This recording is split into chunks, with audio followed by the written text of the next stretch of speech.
Hi, I'm Chris Burns from Techie Gurus, and welcome back. I have a question for you. Have you ever walked into a business and wondered how are they going to secure your data? Have you? So the last few weeks we've been working with some prospects that handle some pretty confidential information, and going into the meeting, I don't really set a predisposition for like how I think they conduct themselves or anything like that. So we go into them and we evaluate each business individually.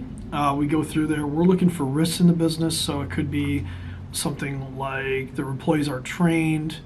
Maybe their disaster recovery business continuity plan is either non-existent or insufficient for what they do.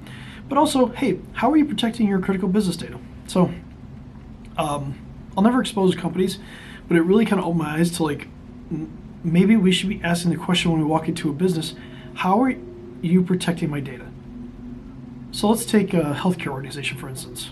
So you go into a healthcare organization. Do you ever ask that? Do you ever go to your doctor or your chiropractor or your dentist and ask them how are they protecting your data? I've never done it. I've just assumed that because they're in business, and this is a fallacy that I shouldn't have fallen under. But I can tell you this: when you go in there and you start evaluating the company, and then you see things like their EMR, their EHR running on a PC in the back of their office that also browses the internet, it puts questions in your mind. It puts doubts in your mind about how important your security is to them. See, we live in a world where cybersecurity and data protection are critical.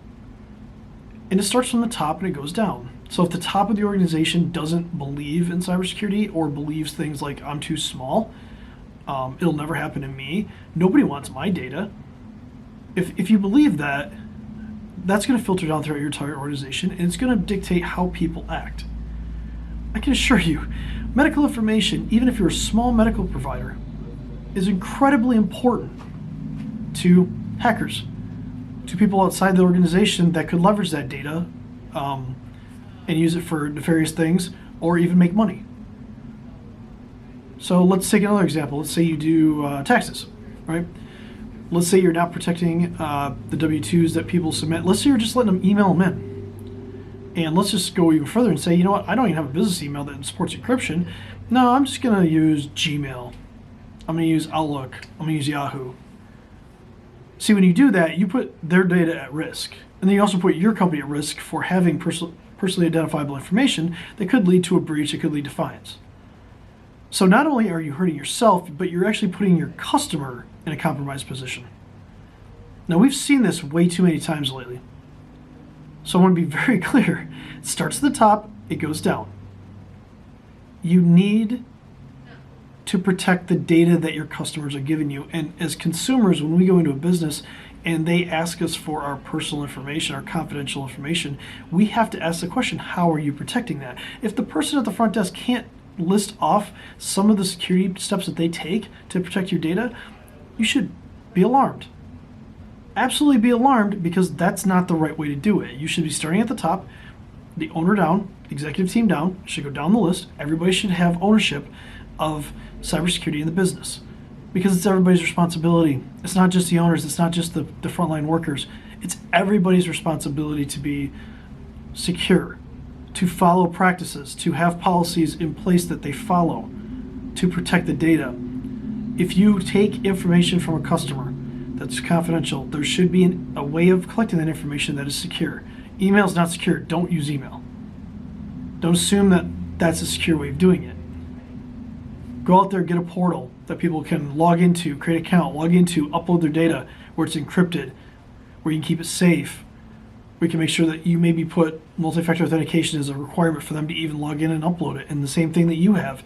Don't think because you force your customer to do multi-factor authentication that you don't have to do it. See, nobody is above this. Nobody's above cybersecurity. Nobody's above risk management. Every day we take risks.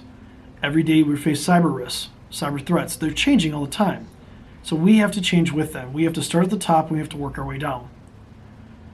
So I'd love to have an open dialogue about this. I'd love to have a conversation about this. If you go to techiegurus.com/testmysecurity, we'll go through and we'll help you have a 15-minute conversation and just kind of go through some questions that we asked.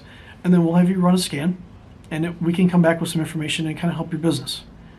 So I'd love to start dialogue with this from the top down, because we see this all the time where, again, executives think that they're above the rules, and that's simply not the case. They should be the ones leading, not trailing. So I'm Chris Burns from Techie Gurus. Hope you have a great week and stay cyber safe.